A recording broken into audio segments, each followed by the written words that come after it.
Archie pala yun eh.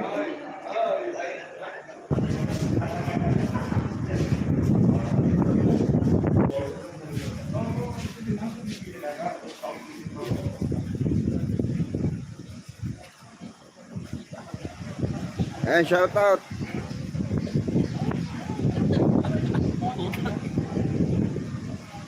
Shout out to everyone. Ayan. Kamusta? Salamat po, salamat Ma'am Grace. Gracious. Ayan.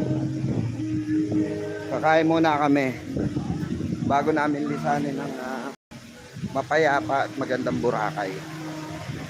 Diba? Sulit-sulyap. Shout out po. Ma'am Lourdes, shout out. Ayan pa, like and share po. Salamat po, salamat. So, marami kami naka-live sa mga BBM vloggers. Ayan. Ayan, salamat po Ma'am Lourdes. Ayan. Ma'am Gracious, salamat po. Thank you so much. Gilbert, thank you.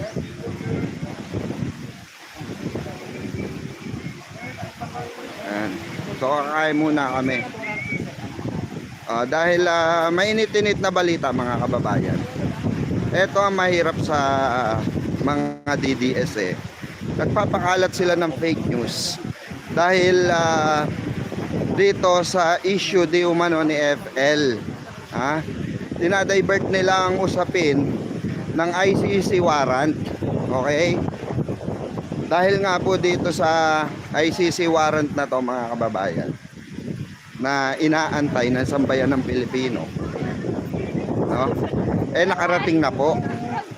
Pero itong mga DDS, dahil ayaw nila mapag-usapan, even itong missing sabongero, dinadivert nila sa ating mahal na Pangulo, especially kay FL, diba? Tapos dyan sa mga trust ratings na yan, diba, na walang kapararakan.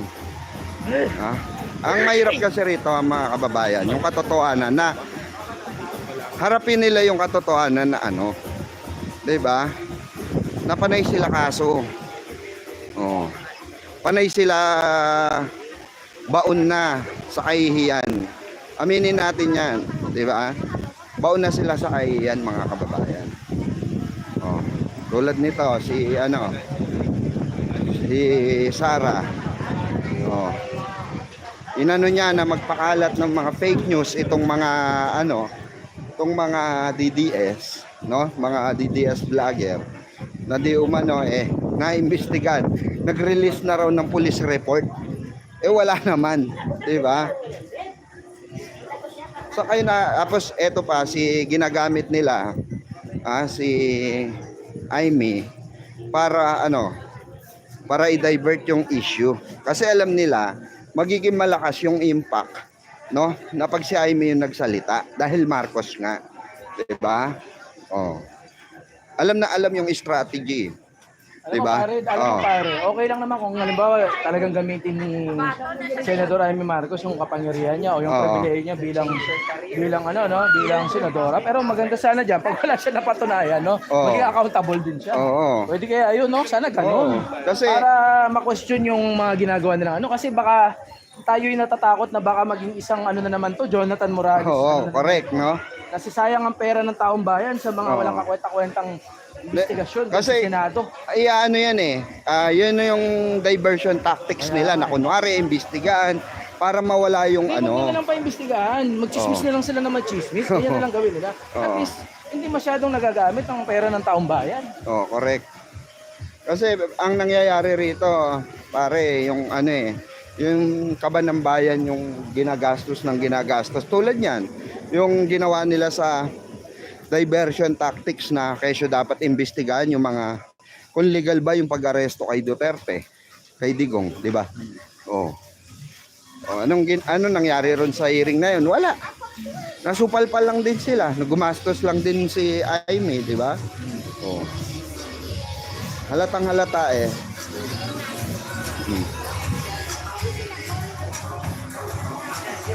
Ma'am Tin Palma, shout out. Ayan, Ma'am Unofficial RB, shout out.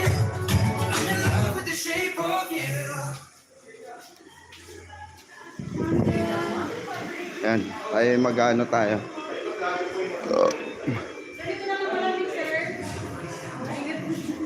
Ah, dito na lang? Ah, doon na lang doon.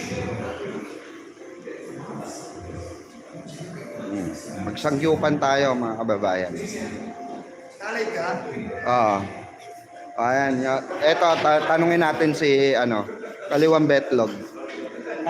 Si Kanang Betlog.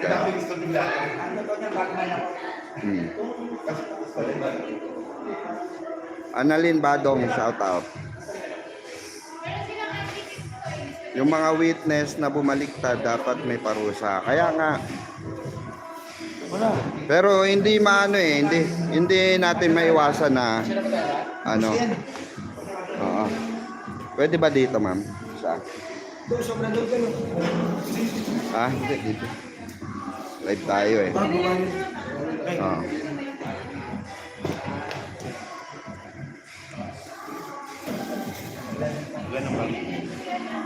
Kasama natin si Kanang Betlog at si Kaliwang Betlog. Once again. Oh.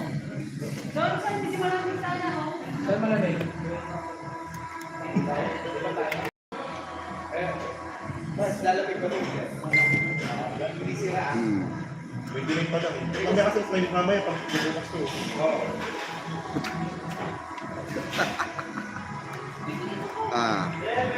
Pero naniniwala ako na may kinalaman si tatay nila at si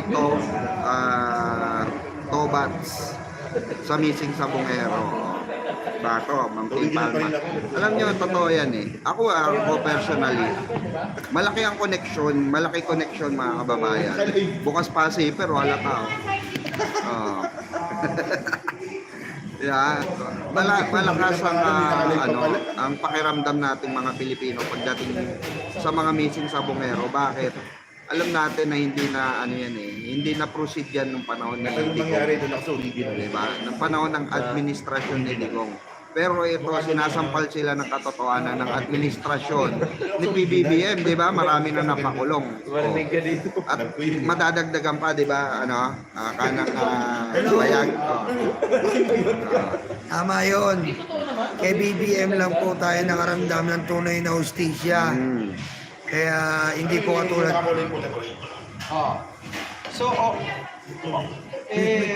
Sige, sabi.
Amaranto Pares ng ICC. Ayon po ito kay Atty. Conti. Hindi po ito fake news Dahil, sa September 23 sa presentation of evidence, syempre hindi naman po kailangan talaga na ang malaman doon ay yung kung sino ang mga materyales, naging instrumento sa EJK. Diba, Tol? Pumasok dyan, sa may ano, bumili sila. Pero wala namang pinangalanan. Ano naman ang ano yun? Wala na pong pinangalanan kasi nga po, si Bato ngayon, hindi na umuwi ng bahay, saan na isla ng Mindanao nagpupunta. Nagluluto ng kampi, nag-iiyaw, saan na tatagpuan si Bato, hindi na umuwi. Oo. Kumbaga wala nang presensya sa kaniyang sarili pamamahay. Magkasunod lang tayo dito. Kasi anytime, Hindi pa kilala mo na kanang bitlog, di ba? kanang betlog, kaliwang betlog. Kaliwang betlog. Kaliwang betlog. Tama ni ano? Tama ni Koy. Bakit? Di ko alam. Ikaw naman tol, kaliwang betlog. Ano masasabi mo sa kamay na nananampal ngayon ng katotohanan? Ang ating mahal na Pangulo, sinasampal sila ng katotohanan. Diba? Isa lang masasabi ko dyan. Tapos na maligayang araw at ito na yung sinasabi nga nila na huling alas ng mga Duterte. Dahil sa huling alas nila, wala nang pag-asa. Tagalog ng alas. Nauuna. Ayop ka. Parang ka na naman. Espanyol. Huling Elias.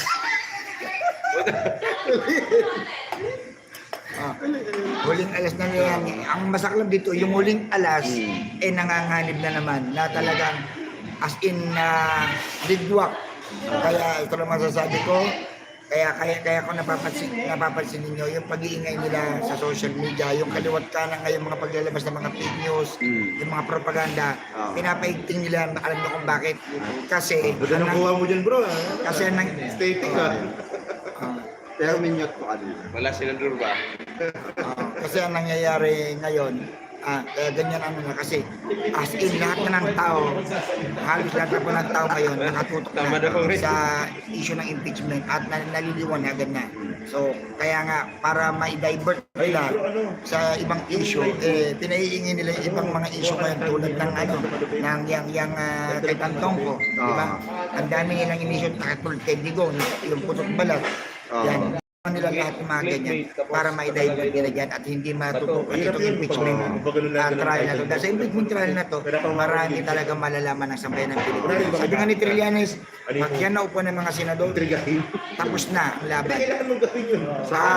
Yung pinag-uusapan kasi dito, yung, anong tawag dito, yung prinsipyo. Tandaan natin sa Senado, kahit anong sabihin ng kakampi mo, itong mga Duterte o ano, tandaan natin, pag ito inubuksan na, taong bayan ng husga. Ngayon, kung mali ang magiging decision nila dyan, tandaan natin, kahihiyan na sa publiko yung gagawin nilang mali hakbang. Yun lang po. Ayan si Boss Takero naman. Boss Takero, ayan. Anong masasabi mo sa diversion tactics na naman na ginagawa ng mga DDS regarding dito sa paglabas nila ng issue sa FL? Yung kay Tantong ko kay Tantongko para ma-divert yung issue dito at yung mga issue nila masapawan. Dapat talaga dun balik tayo dun sa pinaka-issue pa rin Kasi wala Correct. nang sagot na yan Nasagot na yung issue na yan kung nakulong sa FL, hindi naman nakulong. Correct. Diba? Tapos yung sinasabi nga ni Sara Duterte daw na na may police report. So malamang ka rin sinasabi niya police report. Yun nga lang, sabi ko nga kanina, maraming inconsistent nga dun sa dokumento. So una nga, di ba, yung batch number nga ng police na nag-iistiga, magkaiba. Tapos pangalawa, siyempre, yung mga pangalan na nakalagay doon. Kasi di ba, yung magaling example nga doon si Alex Amiro. Di ba? Nahuli ka na ng police sa Amerika, bakit ginamit mo sa police report, bakit Alex Amiro nakalagay? Hindi totoong pangalan. Correct. Question natin yun. Questionable. Kahit ito pa yung malupit, ikaw di ba, nakasama sa travel natin. Tayo, may kanya-kanya tayong lakad. Pag uwi natin ng hotel, kanya-kanya rin tayo. Sila pa kaya. Correct. Di ba? Kumbaga, madali sabihin na, kayo ang magkakasama Pero pero itong mga DDS kasi hindi ata nasubukang mag-travel Kakapanood lang ata ng Batang kaya po nung tuloy kami. Hanggang yan lang siguro yung kahit hindi di ba? Oh, ganun lang. Kapag hanggang bata kaya po lang yung pinapanood nyo, hindi ka nakakalabas ng bahay. Oh, si Chris lang pinapanood eh. Oo. Kaya nga, ano boss, ang sabi nga ng Ay, nga pala ba? Kaya po. Ah, Nga pala. oo. Ano bang role mo ron, Tal? Anong role mo ron sa Batang Quiapo? Hindi yung role, hindi yung totoo. Meron vlogger. Pero vlogger ka ron. Life story. Yung role mo, hindi yung totoong buhay. Totoong buhay. Bale, tumawag kasi sa akin si... Ah, Marquez, kumusta ka na? Baka po pwede natin sa pelikula yung buhay mo. Baka po pwede natin yung karakter mo. Yung sa totoong buhay mo, dali natin sa Batang Quiapo. So, mayroong vlogger ka, gano'n. Okay, sige, ang kampi. So, yun ang maging ano ko. Wala ka na doon, di ba? Wala ka na doon. joke lang yan eh, ano. Hindi, ano talaga siya ron. Mainstream media siya ron. Siya yung taga-balita ng ano. Bayarang newscaster siya ron sa Batang Quiapo. Sana all, di ba? Kaya kain na tayo. Dapat ano? Dapat ito pinapalit mo pre, ano mo? Wala ako nire-recommend sa Pigwa. Alias Totoy. Ayun, hindi yun ano. Hindi yun bayarang vlogger sa ano, sa TV sitcom. Totoong buhay. Kaya yung portrait. Ay, baka may maniwala yun. So, ayun guys. Alam mo naman, mga tanga yung mga yan, baka maniwala. Paalam po muna guys. Sabi, umami na sila. Umami na. Mga tanga pa naman yung mga yan. Ay, lipat po tayo kay Mirador Picua. Naka-live po. Naka-live ka rin ba? Oo, naka-live di ba? Naka-live po. Lipat po tayo sa kanya sa live. Ayan o. Mirador Picua. Ay, wala akong shoutout. Oo. Ito po yung channel. Daw, ay Nicolao. Ang pangalan si... Wala pa pasyente. Ayan po. Yan. Para sa sindihan. Diyan po tayo lipat. Yun. Ano to, right? Diyan po. Ano nag-realize? Sabi ko nga sa inyo mga kababayan, yung Batang Quiapo, isinabuhay yung buhay ng mga Duterte yan. Ano nag-realize? Nakaya ko na meron. Oo nga, no? Oo. Sinabuhay kasi mayor, Yung tapos Guerrero. tapos kinuha si Chris Ulo na bayarang media. Binabayaran siya ng mga Guerrero. Anong ano? Ni Mayor, di ba? Oo. Ang mayor doon na lumalabas, si Albert, siya yung si Duterte, na sangkot din sa mga, yung karakter kasi ni, ni Albert, sangkot sa mga illegal na gawain, protector ng mga droga, Kasi ano eh, kasi protector si- ng mga sugal. Coco Martin galit sa mga Duterte yun eh, dahil nga Oo, correct. Baka doon yan nakuha yung ano, Idea. yung idea ng Oo, Guerrero. yung mga issue ng Guerrero, Duterte di ba? ngayon, Guerrero, oo. di ba? Naalala ko si Barat ko nagpunta na UBC. Oo, bago yun eh. Oo. Kailangan niya ano, Hindi niya alam. Pasagin mo nga mo nun. tinatanong sa guard eh, nasa si Banat Vice. Ito ano, Coco Martin daw. Oo. Nang muli mo na sa akin, hindi ka marungan. Oo. Oo, kami na to. Okay na, sige mo. Correct. Sa awa yun. Pumunta talaga siya? Siguro akala niya si... Kung pandemic yun eh. Siguro akala niya si Dengdeng, si Coco. Kung hindi mo na lalaki, akala niya, Oo. muling-muling. Oo. Hindi niya alam kami nag-gilda. Hindi niya alam kami nag-gilda sa totoong buhay. Ako si Mateo Gutierrez, ginulog niya. Oo. Angas, no? Feeling strong. Ano ba to? Pork ba? Pork? Oo. Saan yung beef? Ito yung pula-pula. Yung pulang. Okay, Oo. sa'yo. Yung social to, hinaharap ito, tupa eh. Nakakangarot. Naka-zebra, ano kasi ito, nakikilipad sa Zebra, no? Yung karne stripe. Lagay nyo na lang din dyan. Hello, mga kabirador. Ayan. Giselle. Sa Amerika yung... Adlaon, Pakirito shout lang out. yan ha. Papakirito ko. Okay na. Okay na po. Okay na. Di mo Bro, Chris Angel. Iyan na natin para kayo mahirapan. Shout out sa inyo. Tawa ko nung sa China eh. Eh, dito na lang yung... Okay, ilalagay natin dyan yung ano. Hindi, mali, dyan yung ano. Mainit. Hinawakan ko pa. Hindi yung ano, doon yung baka sa taas. Baka sa taas. Tama di ba? Baka sa taas. Yan, saka yung ano. Soup. Ganyan nyo yan. Saka ano ayusin nyo yan. Ito chef pala kasi ano, vlogger na yan. Vlogger mo. May shit tayo, may shit. Pre, ano kaya gawa kayo ng content na ano? Yung parang mo iba. Ako rin sila, binabanatan sila dito. Oo. So, kasi mga hagit lang. Sila. Ako ganyan ko, ginagay ko ganyan. Hagit yung. Oh, example. Ayan. Luluto ka habang bumibira ka. Ayan. Ito po ang beef. Ha? Masarap po to. At kabaliktaran to. Kapangitan at kasama ng ugali ng mga tutae. Ayan. Oh. Okay, so yung kung mga kababayan, maliluluto po natin ngayon sa ganito ng ano. Pero habang nagluluto po tayo, pag-usapan po natin kung paano malawala Oh.